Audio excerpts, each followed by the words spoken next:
Alright, so here's the lowdown on this anime. It's a total mashup of awesome stuff, like super strong characters and this whole virtual world thing. We're talking about this dude, Suzuki Ichiro, who's basically chained to his desk at this massive company, grinding away. One day, he's so wiped out that he crashes under his desk for a power nap.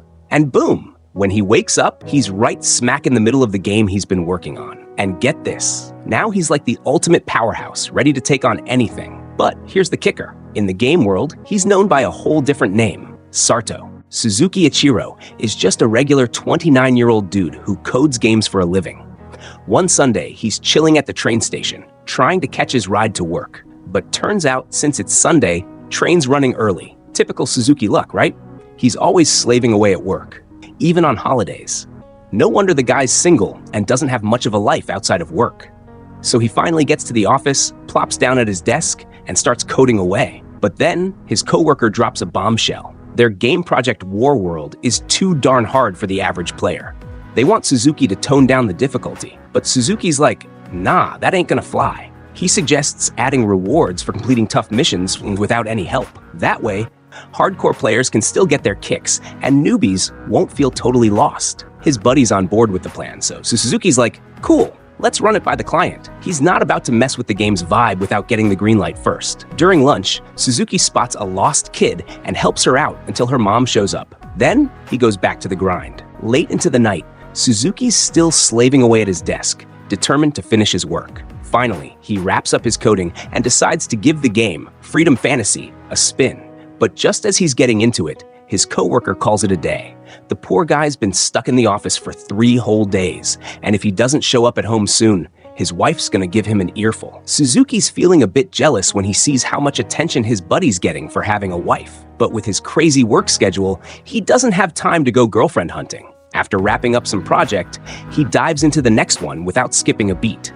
He's pulling all-nighters, grinding away at his work for 3 straight days. One afternoon, he finally finishes everything on his plate. But just when he thinks he can kick back, his coworker drops a bomb. There's a bug in the inventory. Suzuki's confused because he's pretty sure he fixed it already. Turns out, he was messing around in Freedom Fantasy while his buddy was talking about Warworld. It's nighttime by the time he sorts it out, and most of his pals have either gone home or crashed at the office. Deciding he's earned a break, Suzuki curls up under his desk and dozes off. But when he wakes up, he's not in the office anymore. He's smack dab in the middle of a desert-looking place that reminds him of the FFL game world. And it seemed like that place is a mashup of Warworld and FFL, even his appearance gone back to high school days.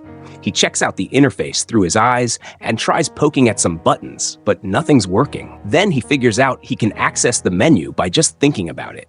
When he checks his profile, he sees his name's Sarto, just like the avatar he tried out in the game. But Suzuki still believes this could be a dream. But there's no time for sightseeing because some hardcore enemies, the elite Lizard troops, are closing in on him in Dragon's Valley. Being a level 1, Suzuki knows he's no match for them. So he scrambles to find cover behind a cliff. But even hiding doesn't save him from getting nicked by an arrow. Then, the reality hits him. The elite troops keep bombarding him with arrows.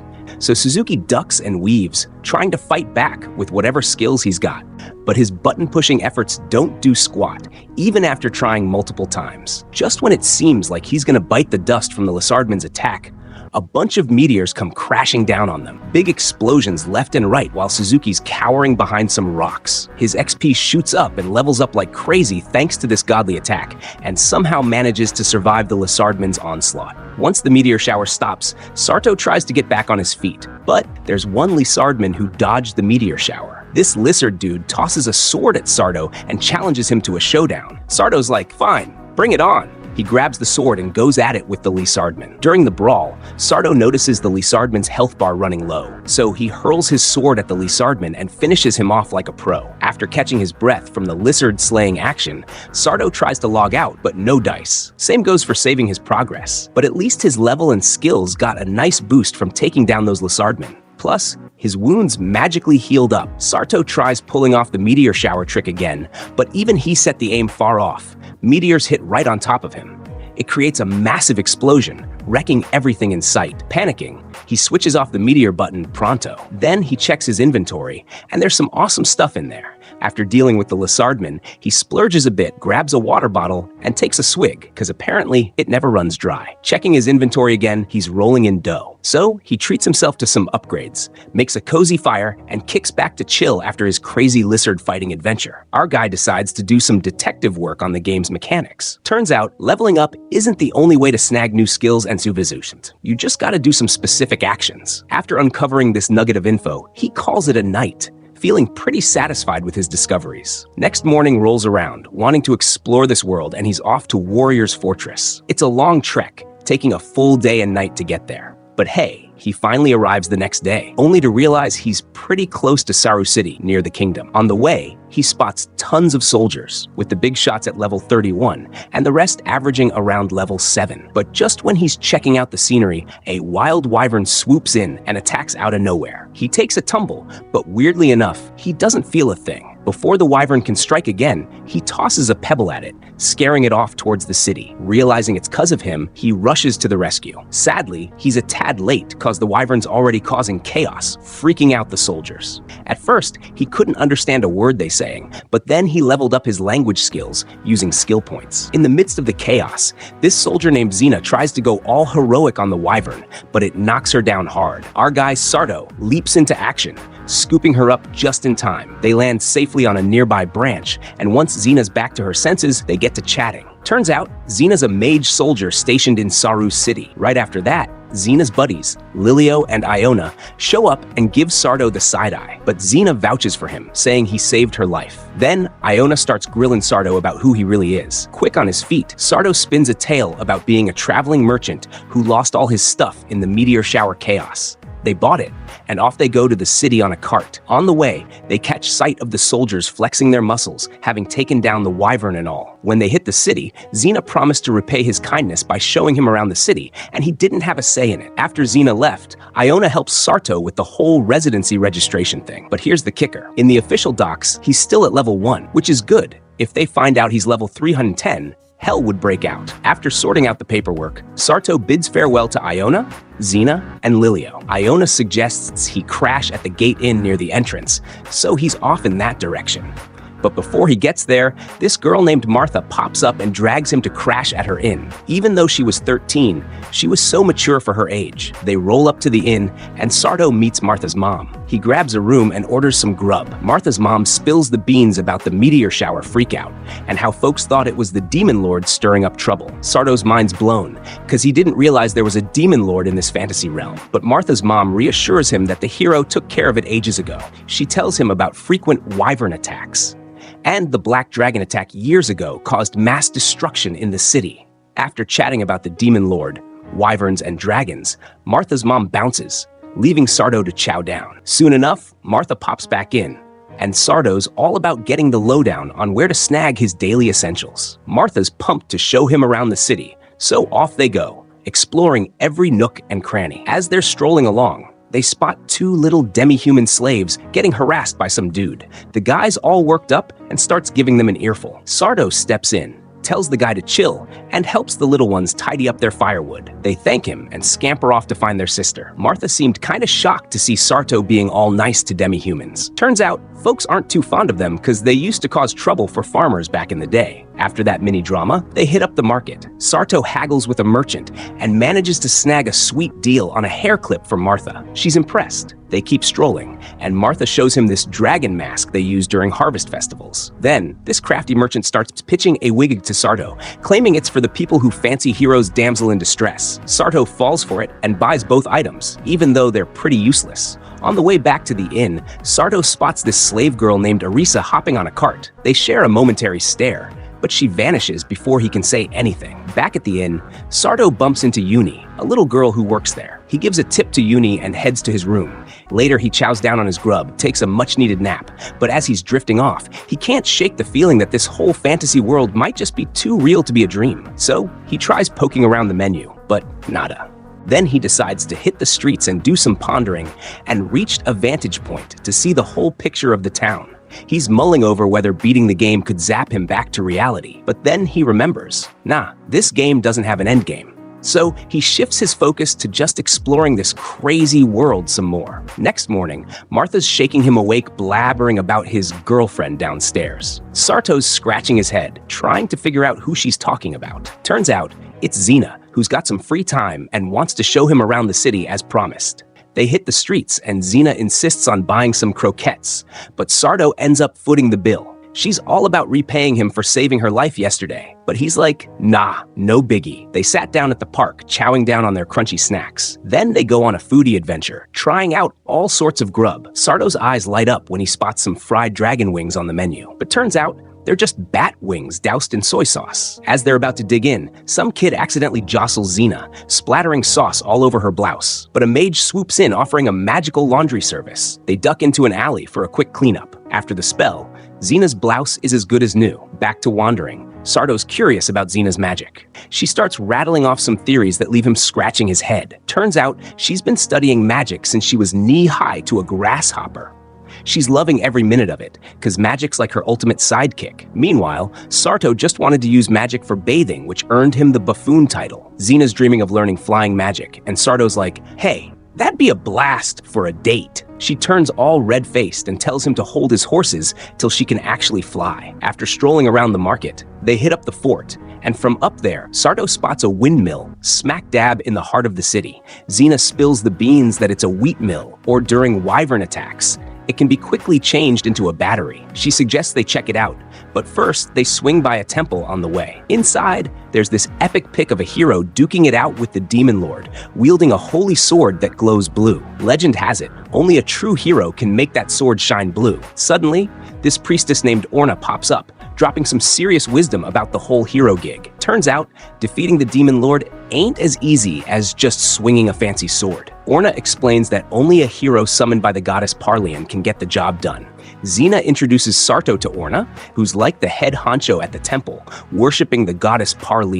In the middle of their chat, Orna gets called away to heal someone, and they bid her farewell. On their way out, they bump into the owner of the cart horse, and while Xena's busy bargaining, Sarto sneaks a peek at his own titles. And guess what? He's racked up some pretty hardcore ones, like Godslayer and a bunch of others. So, Sarto has this light bulb moment, realizing he can use his meteor shower move to take down some serious foes. But he's smart enough to keep things low-key, not wanting to draw too much attention to himself. They hop on the cart horse, and on the way, Xena spills the beans about these anti-dragon towers scattered around. Apparently, they're armed with cannons that'll blast any dragon dumb enough to get too close. But there's this one tower that's seen better days, thanks to a run-in with a mini dragon. And get this, there was even a black dragon that appeared 40 years ago. Straight up busted even outer walls. Sarto's all ears, asking if the hero showed up when that went down. Xena explains that the hero only gets summoned if the Demon Lord makes a grand entrance, and she drops another bombshell. Every generation faces off against different demon lords. Some can control beasts, while others got a hold on the demon race. He learned only magic and magical weapons work on demons. They roll up to this place where a bunch of folks are gathered round, listening to this priest dude from Zaikuan Temple. The guy's spewing hate speech about demi-humans, calling them demons and all, selling stones to throw at M. In the middle of the crowd, Sarto spots 3 demi-humans chained up, and people start chucking stones at him. Xena springs into action, leaping off the carriage to shield the poor demi-humans from the barrage. She even gets an earful from the priest for daring to stand up for him. Sarto's jaws drop as he watches Xena leap into action.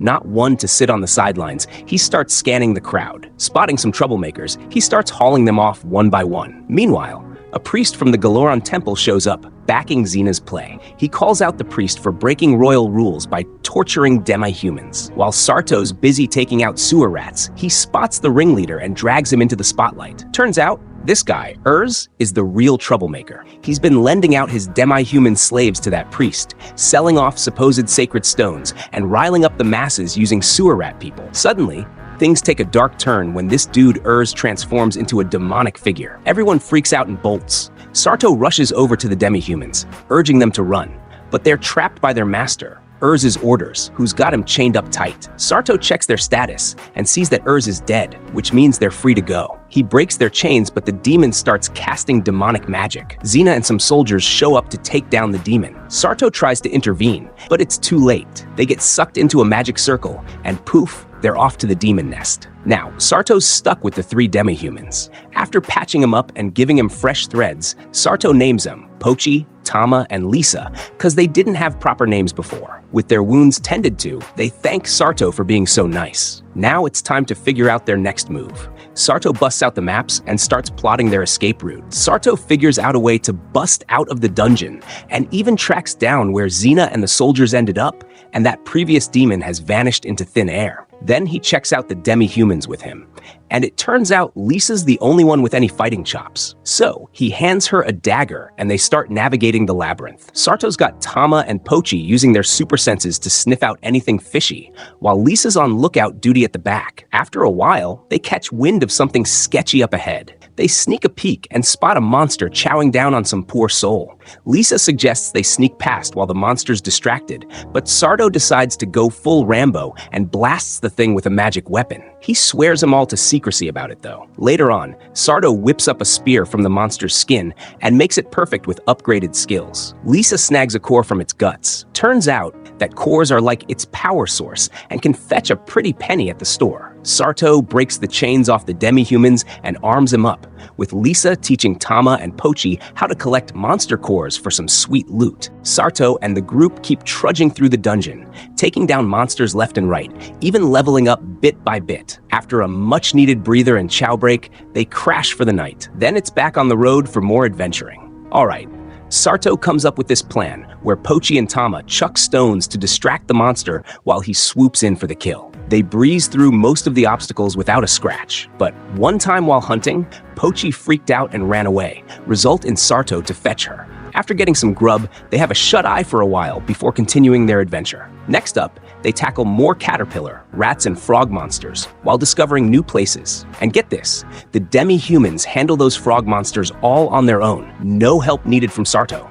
Lisa's got a bright idea to cook up some frog meat, and Sarto's all for it. They dig in, and it was not half bad. Sarto realized their levels goes up even more as they continued the journey. They press on and bump into a slime monster.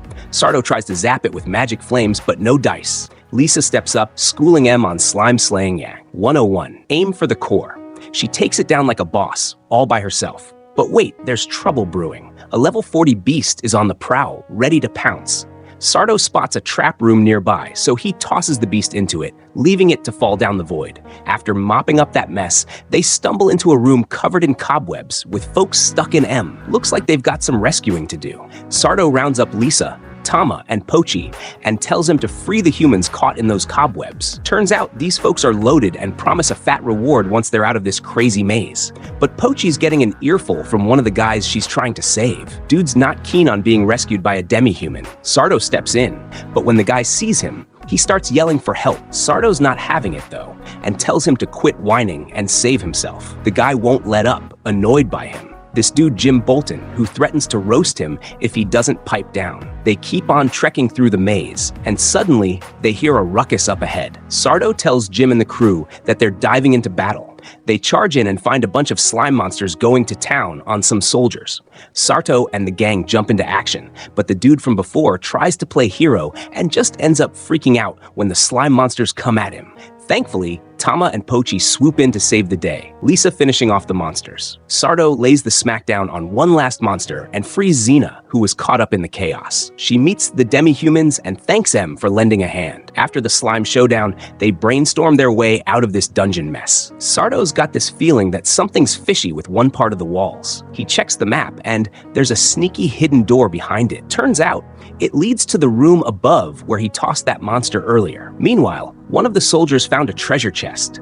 But guess what pops out when they crack it open? Yep, it's the demon that threw him into this dungeon in the first place. Sarto's itching to join the fray, but he's got to keep a low profile. Demon cast a spell, turning each human against each other, giving the soldiers a run for their money. But finally, Sarto figures out a way to step in without making ruckus. He uses a monster as a cover-up to dash into the next room, whips out the holy sword he snagged earlier. Then he throws on the dragon mask and wig he bought, ready to kick butt incognito. Upon re-entering to battle, he throws rocks at demon, dealing heavy damage. Upstairs, he's hot on the demon's tail. But before it bites the dust, the demon spills the beans about some crazy summoning ritual. A magic circle appears, summoning the Demon King that chomps down on the one that called it. Sardo swoops in to save the day, put aside other people, and gearing up to take down this mega demon. But turns out the Holy Sword ain't cutting it because he doesn't have the hero title yet. Time to switch gears and bust out the magical gun.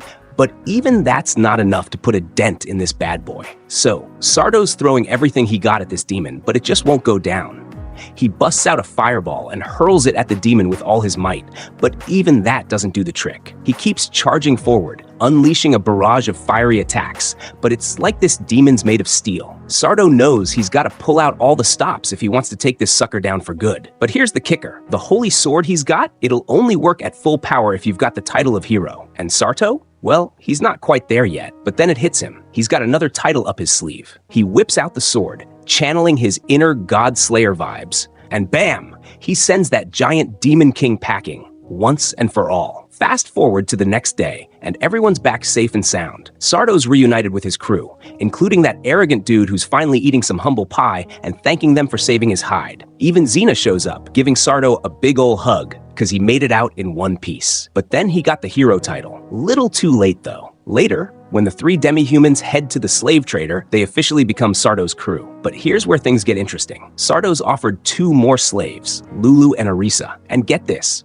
Arisa knows how to say Sardo's name without batting an eyelash. Turns out Arisa's got a secret. She understands Japanese. So without missing a beat, Sardo scoops up both Lulu and Arisa.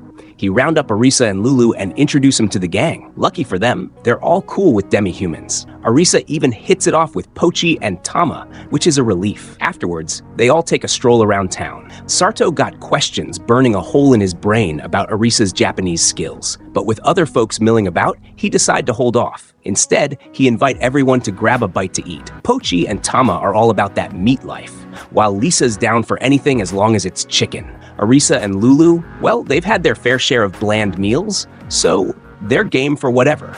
They all head to a restaurant and feast like kings. They chow down till they can't move, while Sardo slip away to do some shopping. He snags some new threads for the crew and extra chicken skewers for Lisa, who's got a hankering. On his way back, Sardo spots some hungry demi-humans and share the chicken with them. Back at the restaurant, he hands out the new clothes and then head to the inn. Martha's mom got a room ready for Sardo, but there's a hitch. Other rooms already packed. Everyone in the dining room's staring with hatred toward demi-humans. But Arisa steps up and shuts that down. Sarto asks if there's a place for the gang to crash, and Martha's mom suggests the stable. So Lisa and others all head to the stable, toss a blanket over the barn for some comfort. Sarto lays down some ground rules to make sure everyone feels safe. He tells them if anyone bothers them, they're supposed to yell for him. No violence needed. He promises he'll come to their rescue. Back in his room with Lulu and Arisa, he goes to change. But before he knows it, they're offering to lend a hand. He politely declines. Once he's done changing, he turns around to find them in their birthday suits. Turns out, it's part of their duty to serve their master at night. Sardo's not down with that, so he covers him up with a blanket and tells him to hit the hay. As he's drifting off to sleep, he's startled awake to find Arisa all up in his personal space. He's kinda caught off guard, but he manages to keep his cool. He gives her a hug and lays down the law, reminding her not to use any magic on him, cause, well, it's just not cool. He realizes she's been sneaking in some magic tricks here and there, like that time she shut down all those gawkers at the inn. He presses her to spill the beans, and she comes clean. Turns out she's head over heels for him, like from day one. And finding out he's not interested in their nighttime services stung a bit. So she tried to cozy up to him, hoping to cast a little spell of her own. Oh, and surprise, she spills the beans that she's actually tied Tachibana Arisa, a fellow Japanese soul who got reincarnated into this crazy world. Arisa starts digging, asking Sarto if he's a fellow reincarnation like her. But when she clocks his appearance hasn't changed, she jumps to a wild conclusion. He's been summoned here as a hero. Sarto's mind is officially blown. Then Arisa drops the bombshell that he's the second Japanese person she's come across. Sarto's wheels are spinning, thinking maybe Lulu's from Japan too. But nope, turns out her old man is. As Sarto replays his arrival in his head, he remembers morphing into a younger version of himself. Arisa keeps firing off questions, like if he met any gods or stumbled upon a magic circle. Sarto's drawing blanks though. He's pretty sure he landed in this world solo, without any fancy rituals or celestial meet and greets. All this head scratching leaves him more baffled than ever. So he calls it a night, hoping some shut-eye will clear things up. But come morning, Xena crashes the party and finds him snoozing with Arisa and Lulu. Angered, Xena dashes off. Sardo rushes to clear up the misunderstanding. He scrambles to explain, but Xena's not buying it. Lilio, her friend, has mentioned that some dude buys slaves for wild nights. Sardo sets the record straight though. He snagged them for some extra hands, not for nighttime stuff. After a bit of back and forth, Xena finally buys it. Sardo showered her with compliments about her dress and scarf, hoping to escape this situation. Then, Arisa saunters over, playing it cool, but Sardo ain't fooled. He throws a flick on her forehead and tells her to round up the crew. Once she's out of earshot, he mulls over their chat last night. Turns out she's got a crazy backstory. Used to be a big shot princess until her plans tanked and her kingdom got wrecked. Talk about a rough ride. She and Lulu barely dodged death and wound up in the slave game. Now, they're rolling with Lisa, Tama, and Pochi. When they dip out to grab supplies, Sardo slides them some cash and greenlights Arisa's magic tricks. Xena clocks the crew, leaving all smiles, noting how they're settling in just fine. Sardo's like, I don't treat them like slaves but as family. He wants their lives to improve, so he hits up with Xena to house hunt. They check out 3 spots with the help of Nadi. First one's chill, but the last owner got taken out. Nope, pass. Next house? Great, but it's right by a brothel. Awkward. Third one? Underground crime hub. Yikes. Back to square one.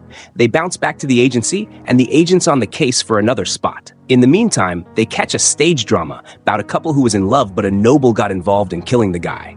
But he comes back as undead only to get stabbed by a hero. The girl also takes her own life at the end. After the drama, gang's craving meat, so Sardo sends Lisa on a mission. She's pumped and takes Poki and Tama along. On the way, Sardo and Xena run into Iona and his crew. They've been battling these gnarly fang ants. Some of those buggers dipped into the city. Pochi and Tama show up hauling a giant ant, and Sardo's spider sense is tingling. More ants are on the way. He tells Lisa and the gang to gear up and hold the fort. Predictably, a swarm of ants storms the city. Luckily, most get blocked from the Arisa's barrier, but some slip through. It's game on in the streets. Pochi and Tama are on monster patrol, saving the inn from a close call. But one sneaks into Nadi's spot. Sardo rushes over, lays the smackdown, but dang, there's poison blocking the stairs. Good thing the elf Usaratoya with his magic mojo rescues Nadi. Intros all around, then Sardo's back to the square, seeing the ant army's toast. Night falls and he's cruising alleys. More monsters. He shows them who's boss, then spots injured folks nearby. Quick thinking, he takes them to Nadi's place, thinking Usaratoya might know the elf girl. Inside, it's a reunion. Turns out one of the injured is an elf. Then Usaratoya recognized her as Mia, princess of the elf village. Mia saw Sarto was sparkling for some reason, but her Ratman protector's in bad shape. Nadi jets for meds, and Sarto's hot on her heels. Back at the inn, Sarto spills the beans to Arisa and the gang about finding an elf princess guarded by a were-rat knight. Arisa got excited thinking Sarto had spent a night with a rat man, but he casually silenced her blabbering. Lulu has been feeling under the weather, so ignoring Arisa, he hands the meds got for Lulu. The next morning, Sarto's back at Nadi's. Thankfully, Mia's not hurt bad, just low on magic juice. Usaratoya had tried various magic on her, but nothing recovered her mana. Nadi suggests mana potions or taking her to a mana-rich spot, such as Count Castle or Dragon's Valley, where Sarto did some meteor showering on his first arrival. Sarto initially thought Mia's around 11 years old, but a shocker, she's 130 years old. Using keen hearing, he heard Mia and others waking up. Sarto was introduced to Mia, and Nadi asked him to stay with her till she whips up something to eat. While keeping her company, Mia tells him about spirits that are sparkly and fluffy. Sarto acquired the spirit sight skill. As always, he masters the skill in a matter of seconds. He even learns the Elvish language. Sarto and Mia hit it off, but duty calls. But as Sarto's about to split, Mia grabs him, looking all serious, asking him to stay. With a smile, he left there to meet his gang playing with learning cards. Sarto had purchased them in the hope of teaching Tama, Pochi, and Lisa how to read and write. However, their learning has been in vain, thanks to Arisa going easy on them. So Sarto took it over and taught him a little. Then Martha crashes in asking Uni about cleaning the stables. Fortunately, she had already finished with the help of Pochi and Tama, which earned them praise. Sarto tells them about Mia during lunch, and the excited kids wanted to meet her. At Nadi's place, kids surrounded Mia, shooting with a barrage of questions. Mia shyly hides under cover. Sarto instructs them to look after her and was preparing to leave, but Mia grabs him again with a longing look. Downstairs, Nadi proposes Sarto to buy a cart, but he hesitates, not knowing how to drive one. Then Lulu timidly stepped forward and suggested she could teach him how to drive a cart. So, he greenlights the purchase after checking the price of a cart, but he hands Nadi a heft sum, saying she could keep the change. So much for being a merchant, huh?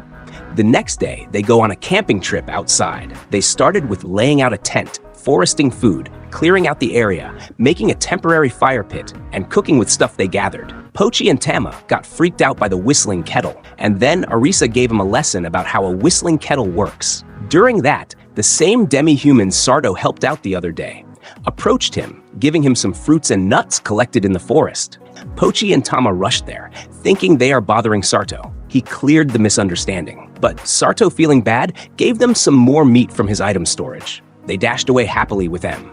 The following morning, Sarto finally bought that horse-drawn carriage to transport goods discreetly. Arisa suggests using their cart to take Mia back to her elf village in Shiga Kingdom, as Lulu gives him a crash course in driving the cart, but her reserved nature makes things awkward. However, when Sarto brought up the topic of Arisa, her half-sister, she couldn't stop talking about her, making her a bit relaxed. Sarto was glad she's finally getting relaxed around him. Sarto realizes people always talk eventually. They just need the right subject. He wonders if Lulu knows of Arisa's past life. As they drive, Sarto increases the proficiency bit by bit, using skill points and masters it, acquiring the coachman title. On their way back, Sarto felt a suspicious gaze, only to realize it's a shadow owl, giving Sarto the side-eye, leaving him feeling uneasy. Back in the city, the gang welcomes him and explains about Mia's recovery thanks to some magic potion. Mia's craving for honey buns, so Sarto asks Lisa and Arisa to go and fetch some. Then Sarto felt the same creepy gaze from before,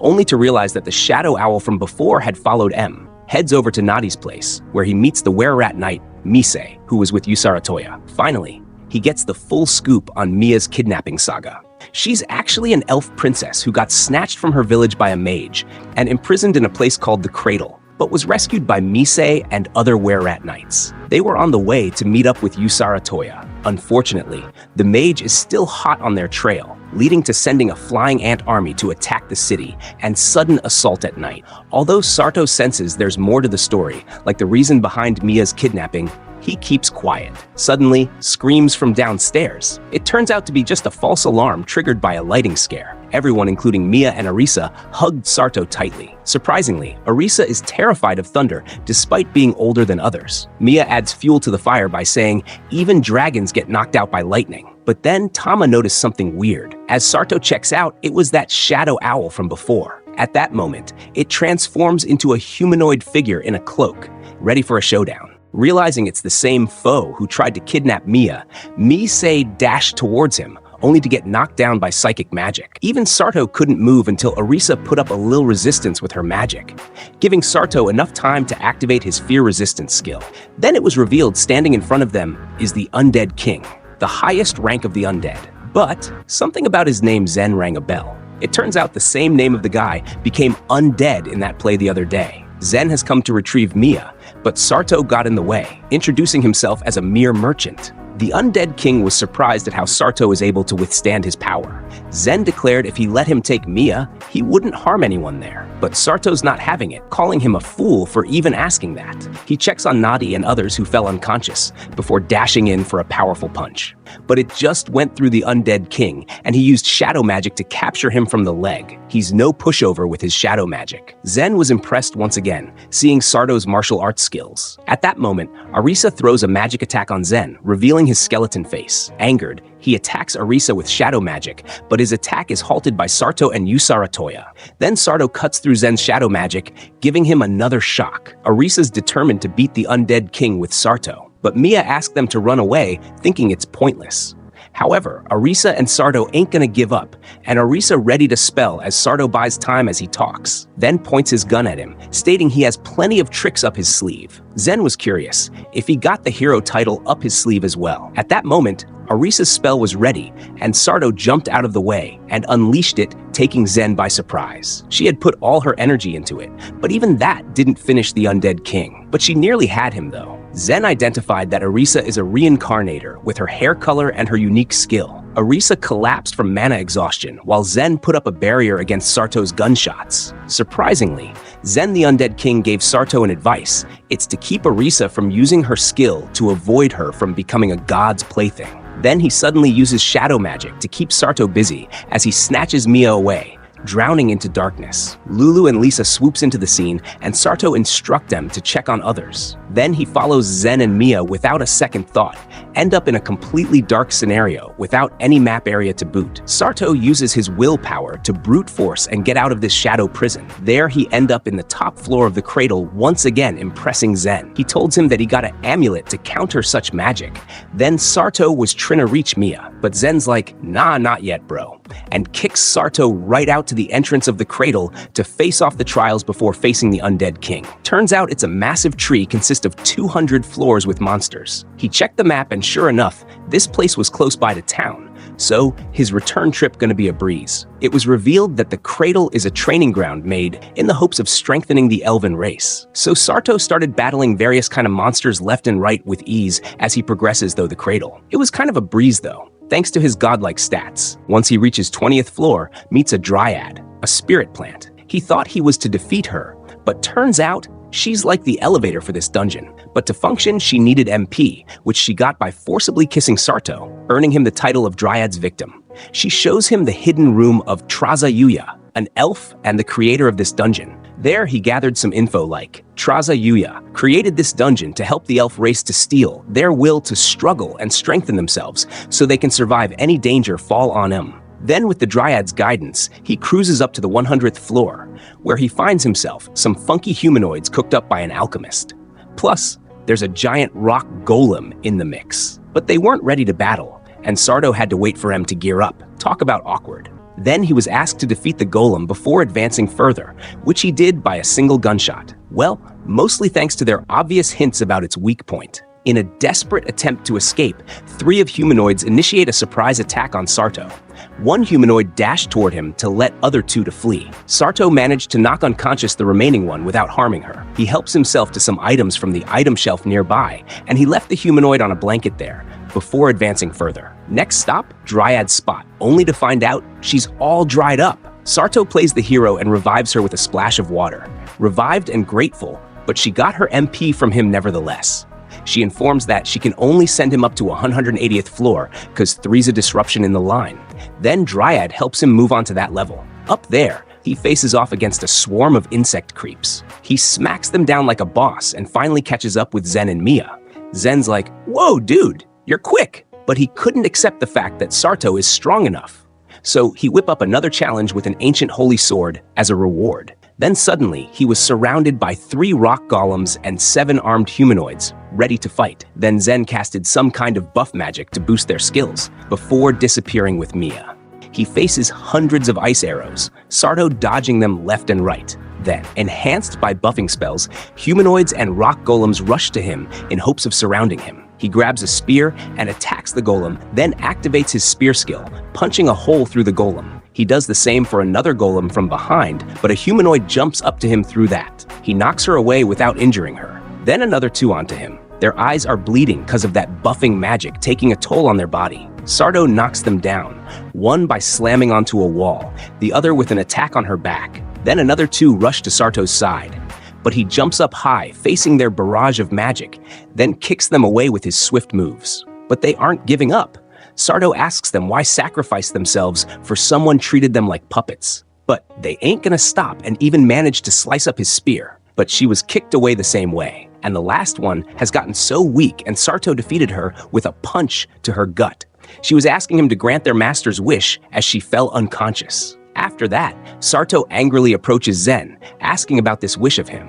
Then he reveals his story about his life. The play from the other day actually based on his life story, but changed thanks to Noble's influence. As per the true story, Zen was born into a prestigious family, and he even got a beautiful wife. He thought his life would be blissful, but God had other plans. A noble fell in love with his wife, and Zen was executed for a false crime along with his family members. And the same happened to his wife, like a doll discarded after using it. But God made Zen the undead king, along with his undead family members and his wife. They destroyed that noble house. Even though everyone was able to rest after that, Zen, the undead king, is unable to die because of the god's blessing. He tried all the methods he could possibly think of, but nope. ultimately lead to this strategy, finding someone with hero title to end his life with the Holy Sword. He begs Sarto to end his life before he fallen into darkness furthermore.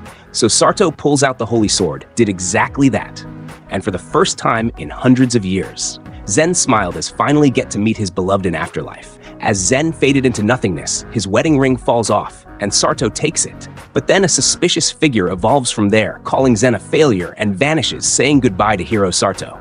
Then he reaches to scoop up Mia, who's still out cold. But oh snap, Cradle's going to self-destruct and instruct everyone to evacuate. Sarto used a mana potion to get Mia awake. He asked if she can do something about self-destruct thingy. Mia's like, chill, I got this. But she gave up pretty quickly. Then Sarto takes a look and realizes Zen had installed a teleportation function to escape as long as they are close to Mia. But then Sarto remembers about those humanoids, especially the one he left on bottom floors. He rounds the remaining ones on the top floor around Mia and promised her that he'll make it alive as they teleported away. Then he rushes downstairs to that girl knocked out cold. He used a hole in the cradle to descend faster. Then he scoops her up and meets up with Dryad. He wants her to teleport them outside, but she needed some seeds for that. Thankfully, the nuts got from those demi-humans were still on Sarto. Then along with some nuts and a little bit of mana, voila, they are outside. But then bam, a tsunami caused by cradle self-destruction. He asked the Dryad to come along, but she's like, nah, I'm good as long as there's trees. So he rushed out there, leaving her behind. Sarto maximized all his transportation skills, but there's no hope of breaking those waves. He cracked up his brain for an answer and remembered about the whistling kettle incident. Then he used his advanced fire shots at huge waves. Soon enough, it became a massive barrage of fireballs, earning him the title Master of Hellfire. He managed to survive and watch the cradle collapse from the distance. Meanwhile, Lisa and others waiting for him outside worried sick. As soon as he came to their sight, they surrounded him with tears in their eyes. Upon seeing Arisa, he remembered about Zen's warning not to let her use God-given skills so casually to avoid having the same fate as him. Then Mia and Usara Toya arrived at the scene. Mia gave him her sincere gratitude on behalf of the whole elf race. With Zen out of the picture, Sarto's the new master of all those humanoids. He gives them the news about their former master passed on as he wished, and he hands over Zen's ring to the girl. Before serving Sarto, they plan to deliver the ring to Zen's wife's resting place, but they are leaving one behind, the same girl Sao saved from bottom floors. Oh, and Sarto names the girl Narna. Meanwhile, Arisa is frustrated about new girls keep adding to Sarto's gang. Sarto reports the incident to guards, but with a little bit of lies in the mix, like he got rescued by someone. Then Xena rushes there, getting the news about Sarto's return, but she couldn't hold back tears. Guards let them alone. Feeling sorry for worrying her, Sarto gives her a pair of earrings that caught her eye before, but he drops the bomb about he's leaving the town to escort Mia back to her village. However, he promised to return once he's done, which consoles Xena. On the day of the departure, everyone came to see them off, but Xena chased after them, expressing her desire to come with him. But she can't because of family, so she's gonna have to wait till her brother takes her post next year, and she promised to join Sarto then. As they went further away, Sarto felt lonely, but Narna pulls him onto her chest wanting to console him, freaking Arisa out. The long journey to escort Mia to her village wasn't just boring carriage rides. They didn't forget to have little feasts and enjoy the scenery. Sarto complimented the girls about their cooking, sounding like, "Wow, you girls make a great wife someday." But Sarto noticed Mia is avoiding meat dishes, thinking she's a picky eater. Mia's like, "No meat, it's yuck." Then he was told elves don't eat meat, only veggies. On the other hand, Poki and Tama are all about meat to the point of no meat, no life. Sarto noticed Lisa doing some cooking to eat later, and he's like, that's smart, but he wondered how she's gonna keep it during the carriage ride. Then Arisa arrived. She's like, I'll take it from here, and told Sarto about storage magic, which is entirely different from his game-like storage thingy. Arisa's spell costs some MP, unlike Sarto's item storage. Arisa warned him not to overuse though, because it would squeeze out all his mana otherwise. Then Sarto thought, hey, I should mess around with my storage sometimes. He realized this world isn't so bad after all. Before they take off, Sarto assigns the chores to the gang, like taking care of horses and loading stuff to the carriage and stuff like that. But then Sarto glanced at Mia, thinking, well, she's looking good, after all that she has been through. But he couldn't shake off the feeling of something bothering her. Arisa arrived there, talking about retouching the straw seat cushions, complaining about the straws in M kept poking at their bottoms. So on to the mission. fixing all the cushions to protect their bottoms. Everyone gathered around. Arisa started teaching how to do the basic sewing. Then Sarto suggested adding a layer of leather to seating cushions, so the straws wouldn't poke out. But Arisa got surprised because the leather stuff is so pricey. But Sarto's like, I don't want everyone's bottoms to get scratched up because I'm going cheap. Arisa, like always, being a freak, joked that their back wouldn't be soft for him to touch anymore if they got scratched like that. Then Sarto, being a cheater like always, maxed up his sewing skills, showing off to everyone of his inhuman sewing skills. But he forgot to knot the end of the thread, making Arisa mad to the point of screaming. He realized skills are one thing, but common sense is another. Soon enough, they finished fixing all the seating cushions. Sarto's ultimate skill allowed him to master the sewing craft and acquire the skill of doll making. Girls gathered around to check out new toys, but Narna rushed there to ask permission to have that little duck doll to herself. She's like, it's so cute and fluffy, and Sarto had no choice but to give in. In the end, he had to make dolls for everyone. A bunny for Mia, a tiny Tama doll for Pochi, and a petite Pochi doll for Tama. But then he felt jealous glares directed towards him, making him realize, if I don't make one for everyone, there's gonna be hell to pay. Their adventure keeps rolling, trekking through country roads until the next stop. Watching Tama and Pochi playing around, having the time of their life, Sarto decides to relax for a while. He checked the status of the horses and asked Lisa, let's just chill for a while. But Sarto is still concerned about Mia, who's having a little tired mood. He noticed some weird rocks piled around the corner and gathered up Pochi and Tama to let him investigate that. He's like, conduct a full and thorough search on those ruins. They were overjoyed and dashed towards it, and Arisa followed him, thinking it's fun. After they left, he noticed Mia and Narna from a distance. Mia busts out her leaf music skills. Sarto approached him, complimenting her. She blushed and smiled for the first time on this journey.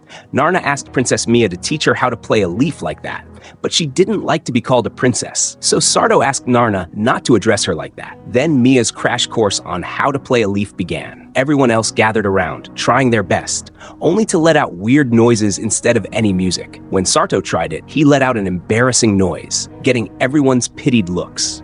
So naturally, he tried cheating again using his skill points, but that didn't help him at all. Arisa complimented him, saying, dude, you sound like a dying mouse in a mousetrap. Mia couldn't hold it anymore and snatched the leaf away from him to avoid any casualties. To add salt to the wound, Lulu tried consoling him, making it more awkward.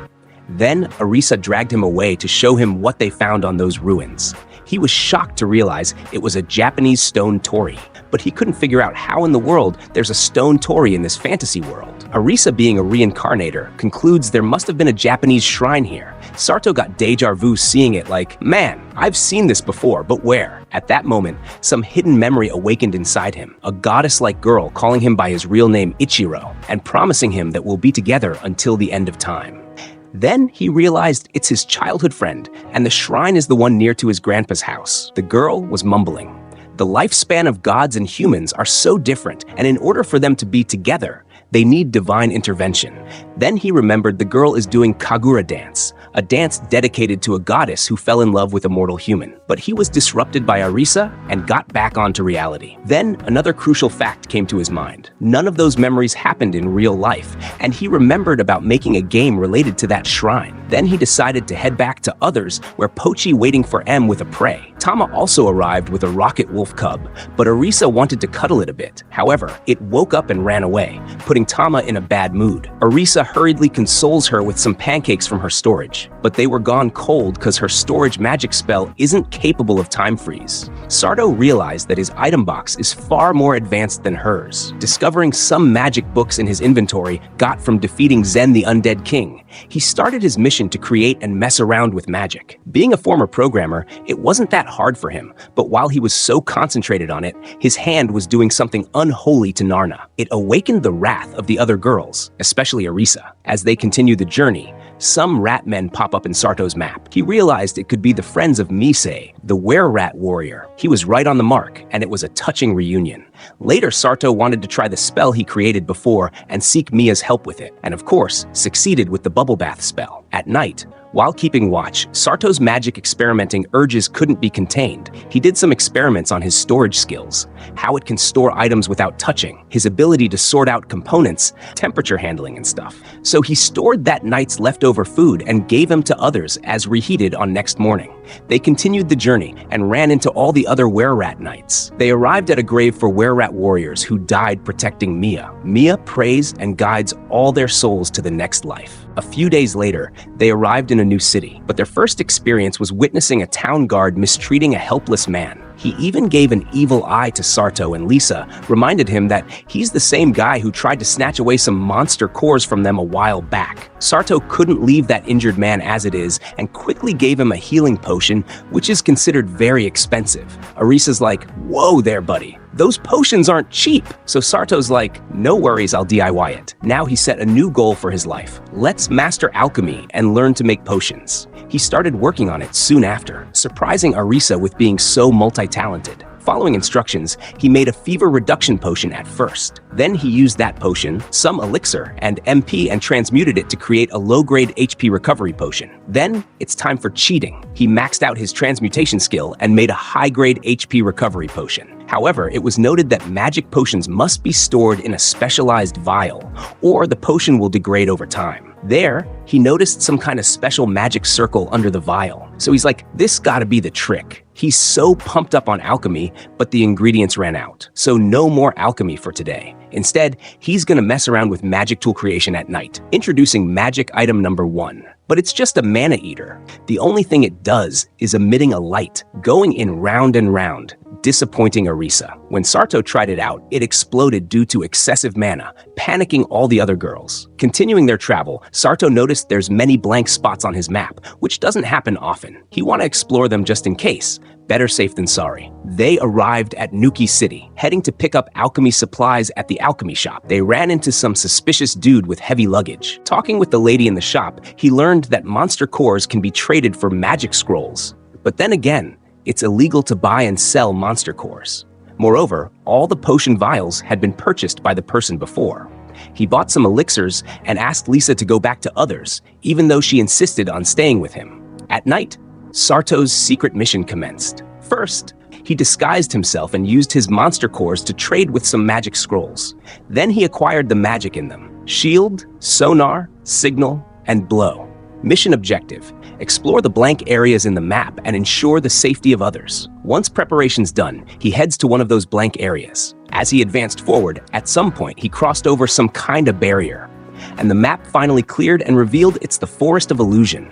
He was a little disappointed though, because it didn't really look that illusionish. But there wasn't any time to relax. Some group approaching him in a fast pace. Soon after, he was attacked by iron golems and with earth magic. But for Sarto, these are just child's play. He kept insisting he doesn't want to fight and he'd just leave. But the girl ain't the type to listen, and kept on throwing spells at him. But all of them just crushed easily by Sarto.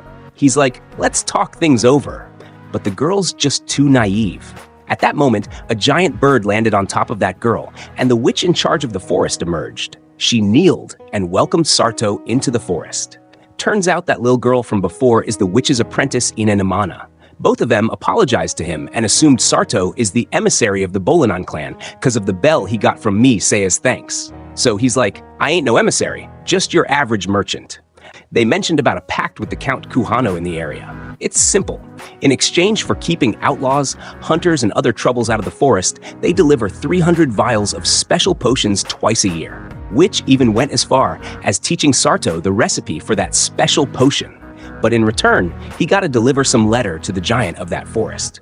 On his return trip, Witch casted spell, revealing the true nature of the Forest of Illusions. Sarto couldn't help but to take back the previous statement about the forest. When he's back, Arisa throws a tantrum, thinking he must have been messing around with girls the whole night. He wanted to get some vials and met up with a potter, but overhears a convo between two suspicious dudes talking about sabotaging some delivery. They seemed to planning to become the next lord or something. But Sarto was interrupted by Arisa and others who came to pick him up. Guess there's no nighttime fun for him now. The next day, as they strolled through the city, Sarto's map detected Inanimana being chased by some thugs. So they rushed there to help, and turns out she's on her way to deliver those 300 vials. Sarto ordered Lisa and others to stop the thugs while he's doing the same in background. But all their efforts were in vain, because soon after Ineniamana's carriage collided with some carts blocking the road. Most of vials were destroyed, but Sarto could recover some in the half-destroyed bottles. Having no choice, they reached out to the Lord Birkins and told the incident, but he's like, deal's a deal, no excuses. But at that moment, Sarto picked up their voices and remembered the convo from the other day. Judging by their attitude, Sarto realized these guys definitely want to fail this delivery, because they want to get access to the Forest of Illusion and destroy it to make a town on top of it so he can be the lord there. But Sarto ain't having that. He upped his negotiation skills to the maximum and got him to agree. If they were to deliver the rest of the vial before sundown, the pact should be intact. They gathered up the ingredients, but being the nagger as always, Ineniamana kept on and on about. Even though they made the potion somehow, there won't be vials for M. Those guys had bought all the vials beforehand, this in mind. However, Sarto's like, chill out, I've got this. Their next stop was the potter from the other day. Usually, it isn't allowed to make pots like this, but the owner allowed M, realizing they in trouble. Sarto assigned Arisa and Mia to help Ineniamana with the potions while others worked on vials. As always, Sarto cheated through the way, maximizing pottery skills, and made them with perfection, surprising everyone. However, everyone else was struggling and getting nowhere. Then there's another problem. It's true they can make the vials like this somehow, but they gotta dry them out for 5 days at least. Looking for an answer, Sarto cracked his brain. He messed around with some magic spells to create a spell that could dry the pots. Mia tried it on the pots, and it worked. So the potter is like, we're back in business, people. Keep it up. They spent hours making the rest of the pots in a soakshig, and even managed to put them in the kiln. As they were waiting for it to finish up, lackeys of that annoying lord were right at the scene. They claimed it was illegal to make vials of Amen without permission and got ready to destroy the kiln. But Sarto acted quickly and stored the vials in his storage. So the guys destroyed the kiln and went away insulting the gang. Everyone was so depressed over it. I mean, everyone except Sarto. And he's like, chill everyone, it's all good. Then he borrowed the bird with Ineniamana to send a message to the witch. Sarto shows Arisa the vials that he was saved, but they started cracking, because he stored them in high temperature state. So once again, Sarto finds himself in a tricky situation. This time, he got the idea of using that simple storage spell learned from Arisa. He recalled the experiments from the other day. He noticed, unlike his unique storage in the magic storage spell, the time flows inside. Intending to use that, he dragged one of those necklaces into that ordinary magic storage and used wind magic on it. And what do you know? They got a solution to cool him down. By the end of the evening, they finished doing the rest and delivered him. Birkins and his lackey were like, if you ain't got the goods, just scram. But Sarto presented the delivery document for 300 vials, taking them by surprise. They even tried accusing Sarto of tricking him, but he just brushed it off. But then Lord just went silent, almost acting like buying time because it's almost time to sundown. Sarto insisted again to sign it, but at that moment, the Count Kuhano appeared. Birkins freaked out with this sudden turn of events. Turns out the witch told him about this evil scheme thanks to Sarto's message. The Count has known the father of Birkins from past and gave this position to Birkins out of respect to his father. Count declares Birkins is banished from this kingdom, but isn't about to go down without a fight and cast an attack spell on the Count. But unfortunately, he can't hurt the Count in his own domain, and the spell just dispersed. The Count Kuhano drew his sword to end their lives, but Sarto jumped in and kicked him unconscious, stating there's kids present. The next day, as they are about to leave, Sarto hears that Count promised the potter a new kiln and the priority over all deals in the area. He's like, my life gonna be walk in the park from now on. Witch and Ineniamana hand him over a special lamp made by them, as well as bestowed upon the friend of the witch's title on Sarto. Alright, once again, they're back on the road. The girl's like, your wish is my command, master. Back in Xena's town, she got a letter from Sarto, summarizing some stuff that happened and what they planned to do. Meanwhile, Sarto and the gang taking a break from traveling. Lisa and Pochi brought some plants that looks like aloe vera, but with a sweet taste like sugarcane. All that juice is on his fingers, so he's like, help yourselves, girls. And Pochi and Tama hurriedly licking him, while everyone else looking at the scene, flabbergasted. Arisa too jumped on the opportunity, but Sarto pushed her away. At night, Pochi asked Sarto to read him a bedtime story, and Sarto's like, why not?